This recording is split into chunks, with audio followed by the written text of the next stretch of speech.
البيتزا بتاعتنا بتاع الغلابه هي خرجت من الفرن، بس الجمال بتاعها، بس هي طريه جميله اهي، مش محتاجه بيض ولا حاجه. الجبنه، بس الجبنه في قلبها،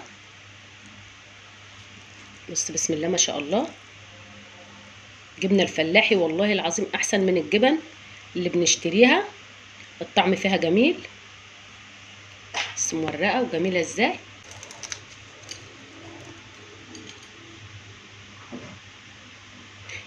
بصوا البيتزا بتاعتنا يا ولاد بحبه رقاق، كانوا هيترموا، عملنا بها بيتزايه. ولو عجبكم الفيديو ما تنسوناش في اللايك والشير والاشتراك في القناه عشان يوصل لكم كل جديد. المقادير بتاعتنا النهارده حبايبي: فلفل احمر على فلفل اخضر على نص قرن فلفل حامي، شويه جبن من التلاجة، قطايه بس شايله القلب بتاعها، زيت، جبنه انا عاملاها في البيت، عندي كمون، نص معلقه كمون، نص معلقه فلفل، نص معلقه ملح، نص معلقه كزبره. يلا يا حبايبي نشوف بقى هنعمل ايه. انا عندي رقاق طري، الرقاق الطري ده انا بعمله عشان بناكل بيه الطبيخ، احنا بنعمل طبيخ كده صعيدي بناكله بيه، اتبقى عندي من امبارح، قلت بقى ايه عايزين نتغدى، نعمل غدوه سريعه مش هتكلفنا اي حاجه، كل الحاجه من البيت.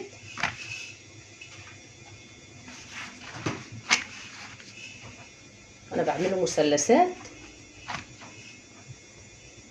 واحطه في كيس والفه في فوطه نظيفه، يتبقى معايا طري. اجيب الجبنه بتاعتي، انا الجبنه دي ما فيهاش ملح، انا لسه عاملاها ما حطيتش فيها ملح.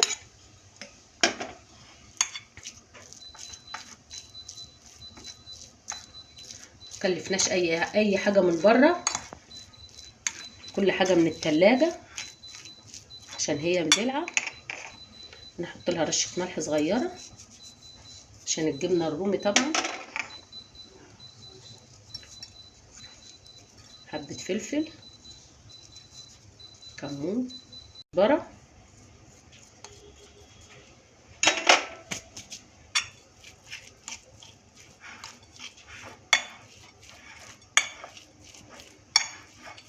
ما بحبش اشتريها الجبنه، انا بجيبه وبعملها في بيتي تبقى كلها خير. احط لها شويه زيت،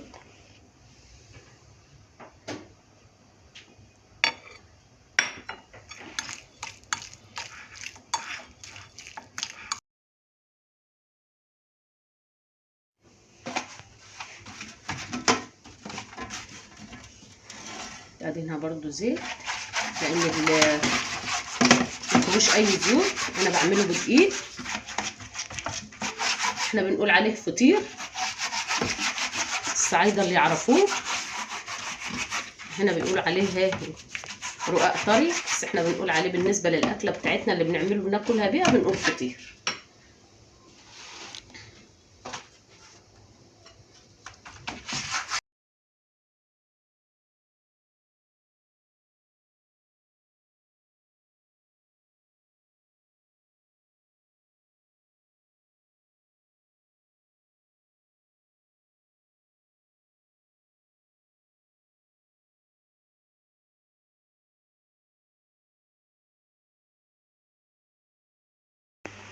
انزل بقى بالفلفل،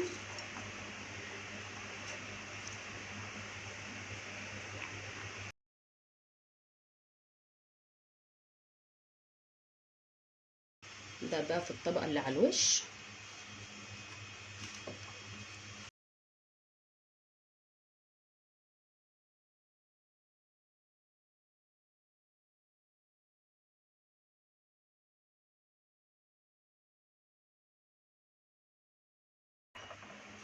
بقيت بقى القوطه بتاعتي والفلفل،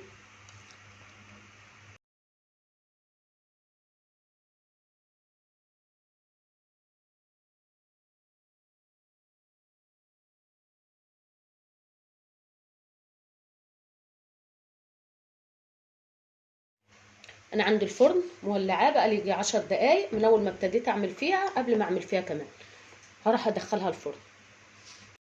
حبايبي انا ما حطيتش بيض لان انا استكفيت بالجبن اللي عندي، اللي ما عندوش جبن يحط بيض، هي كده كده الجبن طرتها.